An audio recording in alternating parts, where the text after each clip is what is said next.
আসসালামু আলাইকুম। ঢাকা বিশ্ববিদ্যালয়ের খ ইউনিট অর্থাৎ কলা, আইন ও সামাজিক বিজ্ঞান অনুষদে চান্সপ্রাপ্ত শিক্ষার্থীরা।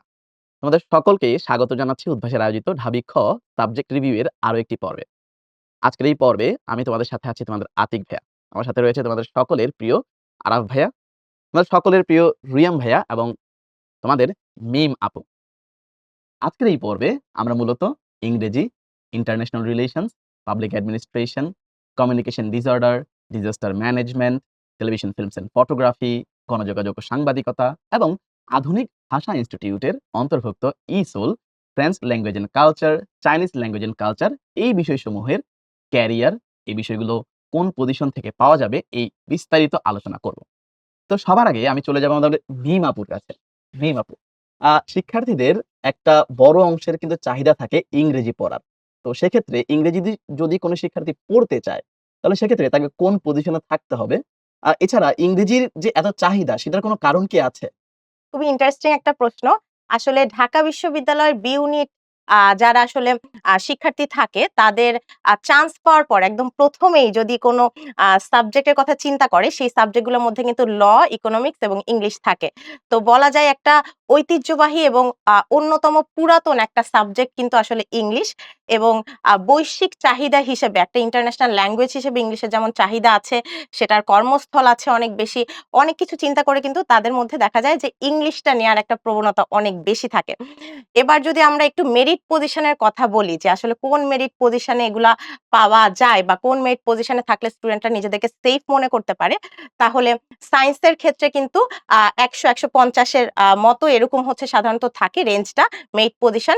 বিজনেস স্টাডিজ এ কিন্তু গত বছর দেখলে ৬৭ মেরিট পজিশন এ শেষ হয়ে গিয়েছিল।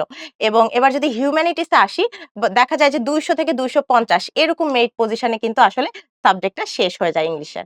আচ্ছা, আ এত স্টুডেন্ট আসলে ইংরেজি পড়তে চায়। তো আসলে ইংরেজি মধ্যে আসলে পড়ায় কি? এটার মধ্যে কি আসলে গ্রামার পড়ায় নাকি লিটারেচার পড়ায়? এবং কোন কোর্স গুলো আসলে থাকে? যদি এক্সাক্ট আসলে বলতেন আপু তাহলে ভালো হইতো। এছাড়া এই কোর্স গুলো করার পরে তার ফিউচার ক্যারিয়ার কি? কোন সেক্টরে আসলে নিজের ক্যারিয়ারকে আসলে গঠন করতে পারে? ইংরেজিতে আসলে মূল পড়ানোর বিষয়বস্তুই থাকে কবিতা, উপন্যাস এবং সাহিত্যের বিভিন্ন অংশ। এবং অনেক ক্ষেত্রে এরকম থাকে যে আসলে উপন্যাস বা কবিতা এগুলো পড়ে আমরা সাহিত্যের বিভিন্ন অংশগুলো এগুলো থেকে আমরা কিভাবে আসলে বুঝতে পারি, সেটা থেকে শুরু করে ভাষার বিকাশ। যেহেতু এটা ইংরেজি আমরা একটা বলা যায় যে এখানে ভাষাও থাকে, সাহিত্যও থাকে। তো ভাষার বিকাশ থেকে শুরু করে বিভিন্ন ধরনের থিওরিজ থাকে, বিভিন্ন তত্ত্ব থাকে এবং পাশাপাশি দেখা যায় যে মোটামুটি রিসার্চ মেথোডোলজি বা গবেষণার বিষয়বস্তু কিন্তু এখানে আসলে থাকে।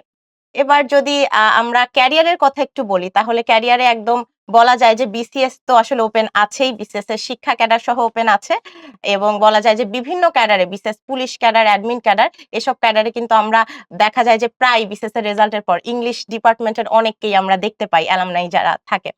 তো বিসিএস টা তো যেভাবে ওপেন আছে তেমনভাবে আমরা যদি চিন্তা করি যেহেতু একটা ভাষা ভিত্তিক সাহিত্য ভিত্তিক একটা সাবজেক্ট, এক্ষেত্রে আমাদের শিক্ষকতার যেই স্কোপটা সেটাও আসলে ওপেন থাকে। সো অনেকেই টারশারি লেভেল বা উচ্চ শিক্ষার আ ক্ষেত্রে যারা আসলে শিক্ষকতা করে বা ইউনিভার্সিটি লেকচারার যারা হয়, বিশ্ববিদ্যালয়ের শিক্ষক হতে পারে, স্কুল কলেজের শিক্ষক হতে পারে, সেইটা আসলে তো ওপেন আছেই।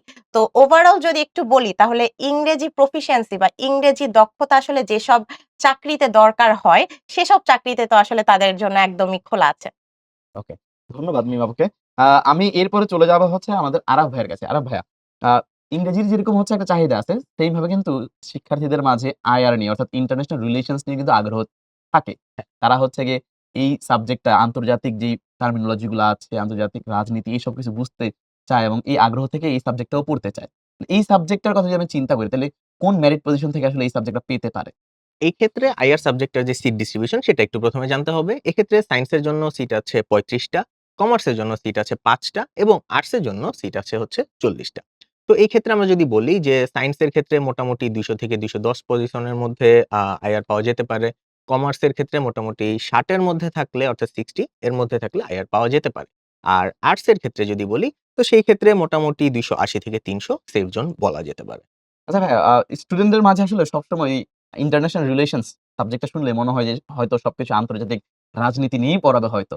আসলেই কি তাই? শুধু আন্তর্জাতিক রাজনীতি কি পড়ায় নাকি এটার বিস্তার আরেকটু বেশি? এই ব্যাপারে যদি বলতেন কি পড়ানো হয় এই বিভাগের মধ্যে? আচ্ছা, এই ক্ষেত্রে আসলে শুধু আন্তর্জাতিক রাজনীতির যে বিষয়টা থাকে সেটা না। পাশাপাশি সামাজিক বিজ্ঞানের বিভিন্ন বেসিক যে বিষয় যেমন ইকোনমিক্স এর কথা যদি বলি, পলিটিক্যাল ইকোনমির কথা যদি বলি, সোশিওলজির কথা বলি, সবকিছুরই এখানে পড়ানোর বিষয় রয়েছে। মোটামুটি ফার্স্ট ইয়ারের দিকে এখানে সামাজিক বিজ্ঞানের যে বেসিক বিষয়গুলো সেগুলোর ব্যাপারে বেসিক আইডিয়া দেওয়া হয়। সেকেন্ড ইয়ারে মোটামুটি আন্তর্জাতিক বিশ্বে যা কিছু ঘটছে প্র্যাকটিক্যাল বিষয় সেই জিনিসগুলো নিয়ে জানানো হয়। মোটামুটি থার্ড ইয়ারের ক্ষেত্রে স্ট্র্যাটেজিক বিভিন্ন বিষয় পড়াশোনা হয় এবং ফোর্থ ইয়ারের ক্ষেত্রে মোটামুটি সামগ্রিক পুরো বিষয় এবং পরবর্তীতে স্টুডেন্টরা কিভাবে ডিপ্লোমেসি, ফরেন পলিসি এগুলো এনালাইসিস করতে পারে, তারা তাদের নিজের স্কিলটা কিভাবে এই ফিল্ডে কাজে লাগাতে পারে, সেই বিষয়গুলো নিয়ে তারা পড়ে থাকে। দারুণ ভাইয়া। তো এত কিছু পড়াশোনার পরেই তাদের আসলে ফিউচার যদি কেউ করতে চায়, ক্যারিয়ার প্ল্যান করতে চায়, তাহলে আইআর থেকে পড়ার পরে তারা কোন সেক্টরের মধ্যে দেশ এবং বিদেশের মধ্যে নিজের ক্যারিয়ার গড়তে পারে তারা?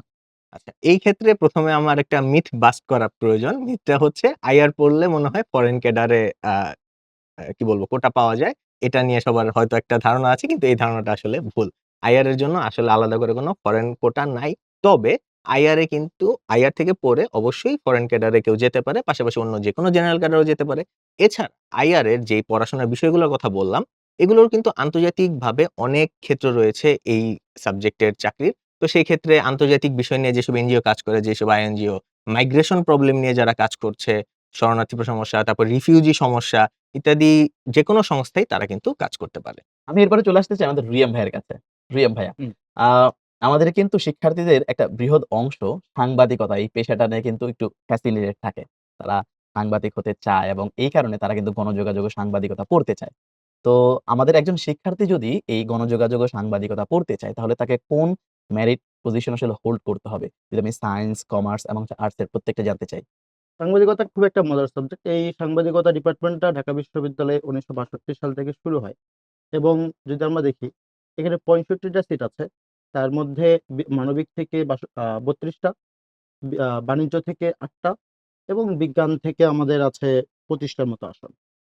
কিন্তু মেরিট লিস্টে যদি আমরা বিবেচনা করতে চাই, বিজ্ঞান থেকে ২৬১ থেকে ৫০০ পজিশনের মধ্যে যারা আছে তারা এই সাবজেক্টটা পাবে। যারা বাণিজ্য আছে তারা ১০৭ থেকে ২১০ এর মধ্যে যারা আছে তারা এই সাবজেক্টটা পাবে এবং মানবিকে যারা আছে ২০০ থেকে যারা ৬২০ বা ৬২৫ এর মধ্যে যারা থাকে তারা এই সাবজেক্টটা পড়ার জন্য আচ্ছা ভাই, একটা জিনিস আমি ক্লিয়ার করে দিতে চাই শিক্ষার্থীদের ক্ষেত্রে। আপনি যে পজিশন গুলা বলেছেন মানে ২০০ থেকে মোটামুটি ৫০০ এটা মানে হচ্ছে গিয়ে ২০০ থেকে আসলে শুরু হয়। দেখা শুরু যায় হয়। স্টুডেন্টরা নেওয়া শুরু করে এই সাবজেক্টটা এবং দেখা যায় ৫০০ পর্যন্ত হচ্ছে তারা তারা হচ্ছে পায়। যায়। তাই তো? এইটাই হচ্ছে হয়তো এটা একটু ক্লিয়ার করে দিতে চাইছিলাম ভাইয়া। এখন এই যে সবাই বিষয়টা নিয়ে হচ্ছে গিয়ে ফ্যাসিনেটেড থাকে মূলত সাংবাদিকতার চিন্তা করে। এখন যদি আমি বলি যে এখানে কি শুধু ওই রিপোর্টার কি করে তাই কি শেখানো হয়? নাকি আ সাংবাদিকতার ব্যাপারে আর কি বিস্তারিত কোর্স আসলে এই বিভাগের মধ্যে তারা জানতে পারে? সাংবাদিকতায় আমরা যেটা জানি শুধুমাত্র বেসিক সাংবাদিকতাই শুধুমাত্র পড়ানো হয় তা না। এখানে সাংবাদিকতার পাশাপাশি আমরা যদি দেখি কমিউনিকেশন পড়ানো হয়, মিডিয়া রিসার্চ পড়ানো হয়, পাবলিক রিলেশন বা মিডিয়া অ্যাডভোকেসি যেগুলো আছে এবং পাশাপাশি এখানে এডিটিং, ফটোগ্রাফি, ভিডিও এডিটিং এই বিষয়গুলোও এখানে পড়ানো হয়। এবং সাংবাদিকতা করতে গেলে একজন সাংবাদিককে বিশাল আকারে জানতে হবে। সে জানার জন্য বেসিক ভাবে ইতিহাস, আইন, তারপরে যদি আমরা বলি human resource management, Bangla, English সম্পর্কে বাংলাদেশ হিস্ট্রি সম্পর্কে মোটামুটি সব বিষয়ই তাকে পড়াশোনা করানো হয় বেসিক ভাবে। কারণ আপনি জানেন যে মানে সাংবাদিকতা করতে গেলে পুরা বিষয় সম্পর্কে তাকে জানাশোনা থাকতে হবে। ওইজন্য সাংবাদিকতায় মোটামুটি সকল বিষয় সম্পর্কে একজন শিক্ষার্থীকে জানানোর ব্যবস্থা করা হয় এই ডিপার্টমেন্টে। আচ্ছা। তো আমরা তো জানি সাংবাদিকতা পড়ে সে অবশ্যই সাংবাদিক হতে হুম। পারবে। এছাড়া সাংবাদিক হওয়ার পাশাপাশি এই বিভাগ থেকে পড়াশোনার পরে দেশে এবং বিদেশে আসলে সে কোন সেক্টরে নিজের ক্যারিয়ার গঠন করতে পারে? যদি আমি মিডিয়া সেক্টরের কথাও যদি আবার একটা বলি, মিডিয়া সেক্টরে সে মিডিয়া হাউস বা কমিউনিকেশন বেসড যে ফিল্ড গুলো আছে, সেগুলোতে যেতে পারবে এবং আরো যদি বলি জার্নালিজম বা পাবলিশিং যে বিষয়গুলো আছে, সেগুলোতেও সেখানে যেতে পারবে। এর পাশাপাশি এগুলো তো আছে। আর বাংলাদেশে ধারাবাহিকভাবে বিসিএস এ যেতে পারে বা ব্যাংক জবে যেতে পারে। হুম। আরো বিভিন্ন সেক্টরগুলোতে সে যেতে পারে। এছাড়া আমাদের বর্তমানে বাংলাদেশের থেকেও ইন্টারন্যাশনাল যে সংবাদ মাধ্যম যেগুলো আছে, সেগুলোতে এখন ভালো আকারে জয়েন করতে পারছে শিক্ষার্থীরা। এটা খুব ভালো। আচ্ছা। ভাইয়া এই যে গণযোগাযোগ ও সাংবাদিকতা এটার পাশাপাশি কিন্তু আরো একটা সাবজেক্ট আমি জানি যেটা মিডিয়ার সাথে কানেক্টেড সেটা হচ্ছে গিয়ে টেলিভিশন, ফিল্মস অ্যান্ড ফটোগ্রাফি। গণযোগাযোগ ও সাংবাদিকতার সাথে এটার পার্থক্য কি? কোন পজিশনধারী শিক্ষার্থীরা এই বিভাগে পড়তে পারে এবং এখানে পড়াশোনার বিষয়বস্তুগুলো আসলে কি? আচ্ছা। টেলিভিশন, ফিল্ম অ্যান্ড ফটোগ্রাফি এটা ২০১২ সালের দিকে এই ডিপার্টমেন্টের যাত্রাটা এক্সাক্টলি শুরু হয় ঢাকা বিশ্ববিদ্যালয়ে। এর প্রয়োজনীয়তা ছিল যদি আমরা যে গণযোগাযোগ ও সাংবাদিকতা দেখি, সেখানে নিউজ মিডিয়া বা প্রিন্ট মিডিয়া কেন্দ্রিক একটা সাংবাদিকতা ছিল। কিন্তু বাংলাদেশে টেলিভিশন মিডিয়া যখন আসে তখন দক্ষ জনবল ছিল না। আর এই দক্ষ জনবল যদি না থাকে তাহলে টেলিভিশন মিডিয়া চলবে না। হুম। এটাকে চালানোর জন্য এবং দক্ষ জনবল শক্তি বাড়ানোর জন্যই ঢাকা বিশ্ববিদ্যালয়ের মধ্যে টেলিভিশন, ফিল্ম অ্যান্ড ফটোগ্রাফি চালু করা হয়। তবে এখানে ফ্যাক্ট হচ্ছে টেলিভিশন, ফিল্ম অ্যান্ড ফটোগ্রাফিতে ৩ টা বিষয় আছে। একটা টেলিভিশন, একটা ফটোগ্রাফি, একটা হচ্ছে ফিল্ম। এই ৩ টা বিষয়ের কম্বিনেশন হচ্ছে টেলিভিশন, ফিল্ম অ্যান্ড ফটোগ্রাফি। এখানকার টোটাল শিক্ষার্থী হচ্ছে ৩০ জন। বিজ্ঞান থেকে ১৫ জন, মানবিক থেকে ৫ জন এবং বাণিজ্য থেকে ১০ জন শিক্ষার্থী এখানে টোটাল আসন সংখ্যা। আর যদি পজিশনের আকারের কথা যদি বলি, বিজ্ঞান থেকে শুরু হয় ৭৯০ থেকে ১৩০০ পর্যন্ত যারা আছে এরাই মূলত এখানে চান্স পায়। বাণিজ্য থেকে ৩৯০ থেকে ৫৩০ এই পজিশন। মানবিক থেকে ৮৩০ থেকে ১৪৭০ বা ৭৫ বা ৮০ এই পর্যন্ত আরকি যারা শিক্ষার্থী আছে তারা এখানে চান্স প্রাপ্ত হয়। তবে টেলিভিশন, ফিল্ম অ্যান্ড ফটোগ্রাফি বিভাগের এখানে টেলিভিশন, ফিল্ম এবং ফটোগ্রাফি বাংলাদেশের ৩ টা সেক্টরে যাতায়াত করা যায়। এবং টেলিভিশনে যদি বলি, টেলিভিশন কেন্দ্রিক সাংবাদিকতা শুধুমাত্র ঢাকা বিশ্ববিদ্যালয় এই ডিপার্টমেন্টেই প্রমোট করছে এবং এদেরকে এখানে বেশি করে দক্ষ জনবল তৈরিতে পড়ানো হচ্ছে। আরো যদি আপনাকে আমি বলতে চাই, আমাদের এখানে আ টেলিভিশন যেমন sport journalism, hmm. Business and economic journalism এই বিষয়গুলো বা ডেভেলপমেন্ট জার্নালিজম যে বিষয়গুলো আছে বাংলাদেশের রুট লেভেল পর্যন্ত, হুম। এই বিষয়গুলো টেলিভিশনে পড়ানো হয়। আবার যদি ফিল্মে যদি বলি, ফিল্মের sound, set design, video editing বা আ বলি যদি অডিও ভিজুয়াল ল্যাঙ্গুয়েজ এই বিষয়গুলো আরকি আমাদের ফিল্মে আসে। এবং ফটোগ্রাফি তো একটা সায়েন্স হুম। বা একটা ল্যাঙ্গুয়েজ। সেই ল্যাঙ্গুয়েজ হিসেবেই ফটোগ্রাফি এখানে আছে। হুম। আ এই বিষয়টাতে যদি আমরা বলি 6 সেমিস্টার পর্যন্ত ঢাকা বিশ্ববিদ্যালয়ে হুম। আ আমাদের ডিপার্টমেন্টে টেলিভিশন, ফিল্ম অ্যান্ড ফটোগ্রাফিতে সব এক। কিন্তু 7 সেমিস্টার ওঠার পরে ৩ টা সেক্টরে ভাগ হয়ে যায়। কোন আলাদা, আলাদা করে। আলাদা, আলাদা হয়ে যায়। মজাদার বিষয়। কোন শিক্ষার্থী টেলিভিশন নেয়, আবার কোন শিক্ষার্থী ফিল্ম নেয়, কোন শিক্ষার্থী আবার ফটোগ্রাফি নেয়। ফটোগ্রাফিতে তার ইউজ একটা স্পেশালাইজড স্পেশালাইজড স্কিল একটা তারা স্কিল গ্রহণ ওখানে করে। ডেভেলপ হয়। হুম। এটা হচ্ছে বিষয়। কিন্তু সেক্টরটা ভালো। ধন্যবাদ রিয়া ভাইয়া। আমি আবারও হচ্ছে মিমাপুর কাছে চলে যেতে চাই। আমি মিয়াপুর কাছ থেকে মূলত যে ইসোল সাবজেক্টটা আছে IML এর অন্তর্ভুক্ত। ওইটা হচ্ছে গিয়ে ইংলিশ ল্যাঙ্গুয়েজ নিয়ে কাজ করে। তাহলে আমাদের ইংরেজি লিটারেচার যে একটা সাবজেক্ট আছে, সেইটা এবং ইসোলের মধ্যে আসলে বেসিক পার্থক্যটা কোথায়? পড়াশোনা এবং কোন স্টুডেন্ট যদি ইসোল পড়তে চায় তাহলে তাকে কোন মেরিট পজিশন আসলে হোল্ড করতে হবে? আচ্ছা। ইংরেজি এবং ইসোলের মধ্যে আসলে মূল পার্থক্যটা হচ্ছে যে এটার প্রতিষ্ঠার পিছনে আসলে কারণ কি ছিল। তো ইংরেজি আ ১৯২১ সালে প্রতিষ্ঠা হয়। সো এটা তো আমরা জানি যে ইংরেজি ডিপার্টমেন্ট সম্পর্কে। ইসোল প্রতিষ্ঠা হয় অনেক পরে ২০১৫ সালে। তো তখন আসলে ইংরেজি ভাষায় দক্ষ শিক্ষক তৈরি করার জন্য মূলত সাবজেক্টটা ফোকাসই করে যে ইংরেজি ভাষা কিভাবে ভালো করে পড়ানো যায় তার উপর। সো বেসিক পার্থক্যটা আসলে এখানেই। এবং পড়ার বিষয়বস্তুর মাঝখানেও আসলে এই পার্থক্যটা প্রতিফলিত হয়। যেমন পড়ার বিষয়বস্তুর মধ্যে ইসোলে আসলে একটু বেশি লিঙ্গুইস্টিক বা আ বলা যায় ভাষার তাত্ত্বিক দিকগুলো একটু বেশি আলোচনা করা হয় এবং সেখানে ভাষাটা কিভাবে পড়ানো যায়, টিচিং মেথোডোলজিস কি বা এই তাত্ত্বিক দিক বা এইসব সম্পর্কে আসলে আলোচনা করা হয়। এবার মেরিট পজিশনে যদি যাই, ইসোলে আসলে গত বছরের কথা যদি চিন্তা করা হয়, সায়েন্স থেকে বলা যায় যে ৭০০-৭৫০ এরকম পজিশনে একটা সেফ জোন বলা যায়। এরপর আমরা বিজনেস স্টাডিজ এ যদি আসি ৩০০ থেকে ৩২০-৩০ সেফ জোনে বলা যায় যে সিরিয়াল হিসেবে। আর হিউম্যানিটিস এ আসলে ১১০০ বা অনেক ক্ষেত্রে ১২০০ পর্যন্ত মাঝে, মাঝে যায় ইসোলের আসলে আ সাবজেক্টের। আবু এরপরে যদি আমি আরো ২ টা সাবজেক্ট বলি যেগুলো IML এর অন্তর্ভুক্ত সেটা হচ্ছে গিয়ে ফ্রেঞ্চ ল্যাঙ্গুয়েজ অ্যান্ড কালচার আরেকটা হচ্ছে চাইনিজ ল্যাঙ্গুয়েজ অ্যান্ড কালচার। ইসোল যেমন ইংলিশ ল্যাঙ্গুয়েজ নিয়ে কাজ করে। আমাদের এই ২ টা সাবজেক্টও কি ফ্রেঞ্চ এবং চাইনিজ ল্যাঙ্গুয়েজ নিয়ে কাজ করে মেইনলি? অবশ্যই এই ২ টাও আসলে ভাষাভিত্তিক সাবজেক্ট। এবং ওইখানের সংস্কৃতি যেগুলো আছে সেগুলো নিয়ে আলোচনা করে। আচ্ছা, আমি যদি হচ্ছে আবার ইসোলের মধ্যে আসি, ইসোল এবং ইংলিশ ২ টাই হচ্ছে ইংলিশ ল্যাঙ্গুয়েজ নিয়েই কাজ করে। সেক্ষেত্রে ২ টার কি ক্যারিয়ার অপরচুনিটি একই? নাকি হচ্ছে গিয়ে ২ জনের আলাদা, আলাদা হচ্ছে কি ক্যারিয়ার অপরচুনিটি আছে? দুটোর ক্যারিয়ার অপরচুনিটি অনেক ক্ষেত্রে এক। কারণ যেসব জায়গায় আসলে ভাষার বা ইংরেজি ভাষার দক্ষতার প্রয়োজন হয়, সেসব জায়গায় দেখা যায় ইংলিশ এবং ইসোল একইভাবে আসলে সুযোগ পায়। কিন্তু এখানে অবশ্যই উল্লেখ করার একটা ব্যাপার আছে, সেটা হচ্ছে বিসিএস এর সব ক্যাডার ইংরেজি ভাষা বা ইংলিশ ডিপার্টমেন্টের সকলের জন্য ওপেন থাকলেও দেখা যায় যে ইসোল থেকে যারা পড়বে তারা কিন্তু বিসিএস এর এডুকেশন ক্যাডার বা শিক্ষা ক্যাডারে কিন্তু তারা আসলে এপ্লাই করতে পারবে না। সো এখানে দেখা যায় যে একটা হচ্ছে বড় পার্থক্য কিন্তু আমরা পাচ্ছি। আচ্ছা এরপরে আমি আবার আরাফ ভাইয়ের কাছে আসতে চাইবো। আমাদের ইন্টারন্যাশনাল রিলেশনস যে সাবজেক্টটা আছে, হ্যাঁ। তার পাশাপাশি কিন্তু আরো একটা সাবজেক্ট আছে যেটা হচ্ছে পাবলিক অ্যাডমিনিস্ট্রেশন। এটার নিয়েও কিন্তু শিক্ষার্থীদের মাঝে ভালো একটা আগ্রহ থাকে। তারা এই বিষয়টা পড়তে চায়। তাহলে এই সাবজেক্টে যদি কেউ পড়তে চায় তাহলে তাকে কোন মেরিট পজিশন আসলে থাকতে হবে? আচ্ছা, পাবলিক অ্যাডমিনিস্ট্রেশন পড়ার ক্ষেত্রে এখানেও আমাদের সিট ডিভিশনটা একটু দেখে নিতে হবে। এক্ষেত্রে কিন্তু খুব সুন্দর একটা ডিভিশন আছে। সায়েন্সের জন্য ৩০ টা, কমার্সের জন্য ৩০ টা এবং আর্টসের জন্য ৩০ টা। তো এই ক্ষেত্রে দেখা যায় সায়েন্সের জন্য মোটামুটি ২৯০ পজিশনটা সেফ বলা যায়। কমার্সের ক্ষেত্রে পজিশনটা আমরা মোটামুটি ১৬০ ধরতে পারি। আর আর্টসের ক্ষেত্রে ৪০০ সেফ পজিশন বলা যেতে পারে। হ্যাঁ, আমি যদি হচ্ছে গিয়ে অন্যান্য বিষয়গুলোর মতো পাবলিক অ্যাডমিনিস্ট্রেশন এর ক্ষেত্রেও হুম, কোন কোর্সগুলো করানো হয়, কোন দিকগুলো পড়ানো হয় সেটা জানতে চাই। তাহলে আপনি কোনগুলা একটু বিশেষ গুরুত্ব দিয়ে বলতে পারবেন? আচ্ছা। আইআর এর ক্ষেত্রে আমরা যেমন দেখেছিলাম যে ফার্স্ট ইয়ারে সোশ্যাল সায়েন্স এর কিছু বেসিক বিষয় নিয়ে আলোচনা করা হয়। পাবলিক অ্যাডমিনিস্ট্রেশন আসলে সেম জিনিসটা নিয়ে আলোচনা করা হয়। এখানে একটু ব্যাকগ্রাউন্ডটা বলে রাখা ভালো যে পাবলিক অ্যাডমিনিস্ট্রেশনটা আসলে কিসের কাজ করে। কারণ এটার সাথে বিজনেস অ্যাডমিনিস্ট্রেশন এর মূল পার্থক্যটা কোথায় এটা একটু বুঝে নেওয়া প্রয়োজন।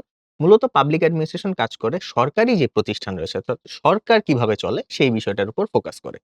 তো এই ক্ষেত্রে দেখা যায় সরকারি প্রতিষ্ঠান অ্যাডমিনিস্ট্রেট করাটাই হচ্ছে মূল লক্ষ্য। তো এখানে আসলে সরকার কিভাবে চলছে সেটা নিশ্চয়ই বুঝতে হবে। তো সরকারি যাবতীয় যেসব বিষয় যেমন এখানে ল্যান্ড অ্যাডমিনিস্ট্রেশন এর বিষয় আছে, এছাড়া এনভায়রনমেন্টাল অ্যাডমিনিস্ট্রেশন আছে, তারপর জেন্ডার, উইমেন তাদের ডেভেলপমেন্ট এর বিষয় আছে।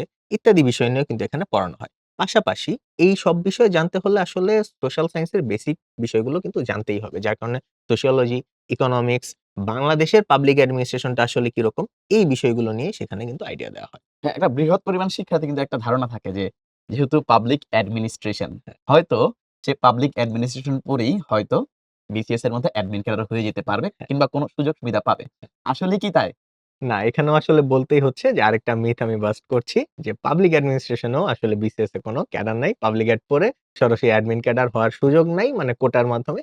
তবে অবশ্যই পাবলিক অ্যাডমিনিস্ট্রেশন থেকে অনেকেই অ্যাডমিন ক্যাডার সহ বিভিন্ন ক্যাডারে যাচ্ছে এবং পাশাপাশি আরেকটা জিনিসও বলে রাখা ভালো, আইআর এবং পাবলিক অ্যাড ২ টার কোনটাতেই কিন্তু শিক্ষা ক্যাডারও নাই। হুম।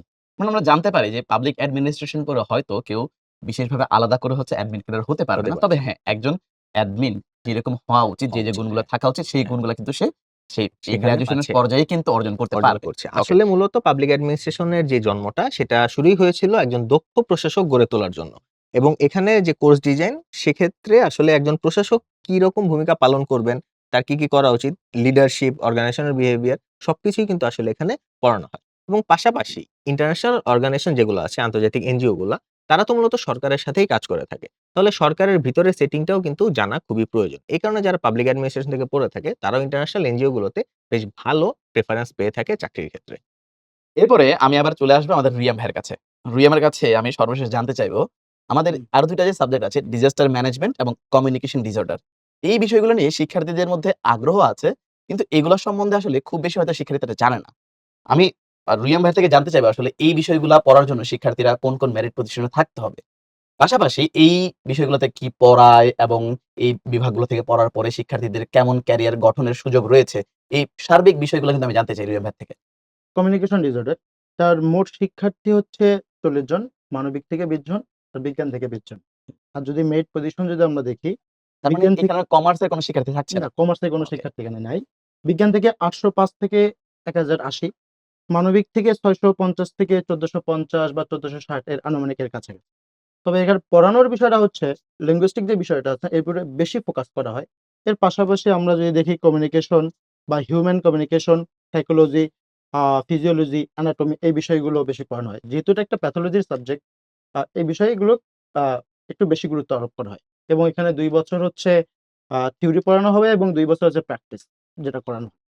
এবং চাকরির ক্ষেত্রে যদি বলি, যেহেতু এই সাবজেক্টটা হচ্ছে ২০১৫ সালে চালু করা হয়। সেহেতু এখানে একটা শিক্ষকতার সুযোগ আছে বিশ্ববিদ্যালয়গুলোতে। বিশ্ববিদ্যালয়গুলোতে। এবং এখানে speech and language a pathologist হিসেবে কাজ করার একটা সুযোগ আছে। তাছাড়া এখানকার মানে শিক্ষার্থীরা থেরাপিস্ট হিসাবে নিজে থেকে প্র্যাকটিস করতে পারে। এটা ডাক্তারদের মতো আরকি। হুম। আর যদি বলি ডিজাস্টার এছাড়া ম্যানে ব্যাংক এবং বিসিএস এর এগুলো তো অন্যান্য তো সুযোগ তো আছে, এগুলো থাকছে। তো সুযোগ সুবিধা হ্যাঁ। আছেই। আর ডিজাস্টার ম্যানেজমেন্ট হিসাব যদি বলি, ২০১২ সালে যাত্রা শুরু হয় টেলিভিশনের মতোই। এখানে মূলত দুর্যোগ ব্যবস্থাপনা, ঝুঁকি যে উন্নয়ন, এগুলো নিয়ে কাজ করা হয় এবং এটার লক্ষ্যেই মূলত দক্ষ জনবল তৈরি করার লক্ষ্যেই এই ডিপার্টমেন্টটা চালু। যদি মোট শিক্ষার্থী যদি দেখি ৪৫ জন শিক্ষার্থী, মানবিক থেকে ১০ জন, বিজ্ঞান থেকে ২৫ জন, ব্যবসা থেকে 10 জন। আর যদি মেরিট লিস্ট দেখি, বিজ্ঞান থেকে 220 থেকে 660 বা এর আশেপাশে, বাণিজ্য থেকে 130 থেকে 285 বা 290, আর মানবিক থেকে যদি দেখি 450 থেকে 710, 15 বা 20 এর মধ্যে তারা চান্স পেয়ে থাকে। এখানে পড়াশোনা যেটা করানো হয়, প্রাকৃতিক এবং মানব সৃষ্ট যে দুর্যোগ মোকাবিলা সেগুলো ঝুঁকি নিয়ে বা নিরাপত্তা, দুর্যোগ ব্যবস্থাপনা কৌশল বা জলবায়ু পরিবর্তন, পরিবেশ সংরক্ষণ বা টেকসই উন্নয়ন, এই বিষয়গুলো। এবং সবচেয়ে মজাদার বিষয়টা হচ্ছে GIS এর মতো উন্নত প্রযুক্তি এখানে শেখানো হয়, পড়ানো হয়। দারুণ, দারুণ। সেহেতু এখানে একটা বিষয়, শিক্ষার্থীরা বিভিন্ন NGO বা পরিবেশগত গবেষণা বা সরকারি চাকরিগুলোতে প্রকল্প হিসেবে বা ইন্টার্নশিপ হিসেবে তারা কাজ করতে পারবে। বা যেহেতু তারা GIS বা ডাটা এগুলো এনালাইসিস করেছে, সেহেতু তারা বিভিন্ন জায়গায় এগুলো ফ্রিল্যান্সিং বা কনসালটেন্সি করে কাজ করতে পারে। এটা একটা সুবিধা আছে মানে ছাত্র অবস্থাতেই। বা কর্মক্ষেত্রে যদি বলি, দুর্যোগ ব্যবস্থাপনা অধিদপ্তর, বাংলাদেশ মেট্রো লজিক্যাল ডিপার্টমেন্ট বা স্থানীয় সরকার প্রকৌশল অধিদপ্তর বা পানি উন্নয়ন বোর্ডে এখানে তারা স্পেশালি তারা কাজ করতে পারে। সেক্টরটা ভালো, সেক্ষেত্রে কাজ করতে পারে। ধন্যবাদ পড়াশোনা রিয়ান করতে পারে। ভাইয়াকে। আমরা আরো ২ টা সাবজেক্টের একদম তাড়াতাড়ি হচ্ছে গিয়ে রিভিউ গুলা দেখে নিলাম। আশা করছি আজকের এই পর্বের মাধ্যমে আমরা ইংরেজি, ইসল, আইআর, পাবলিক অ্যাডমিনিস্ট্রেশন সহ অন্যান্য সকল যে সাবজেক্ট গুলা দেখলাম, সকল সাবজেক্টের কি, কি পড়ানো হয়, কোন মেরিট পজিশনধারী শিক্ষার্থীরা এই বিভাগগুলোতে ভর্তি হতে পারে এবং কোন সেক্টরে দেশে এবং বিদেশে নিজেদের ক্যারিয়ার গঠন করতে পারে তার সম্বন্ধে সম্যক ধারণা পেয়েছ। আশা করছি এই পর্বটি তোমাদের সাবজেক্ট চয়েস এর অনেক বেশি সহায়তা করবে এবং তোমরা আরো স্মুথলি আরো চিন্তা করে নিজেদের ক্যারিয়ারের কথা চিন্তা করে, নিজের প্যাশনের কথা চিন্তা করে সাবজেক্ট চয়েসটি দিতে পারবে। সকলের জন্য শুভকামনা জানিয়ে আজকের এই পর্বটি এখানে শেষ করছি। সবাই ভালো থেকো, সুস্থ থেকো। আল্লাহ হাফেজ। আসসালামু আলাইকুম।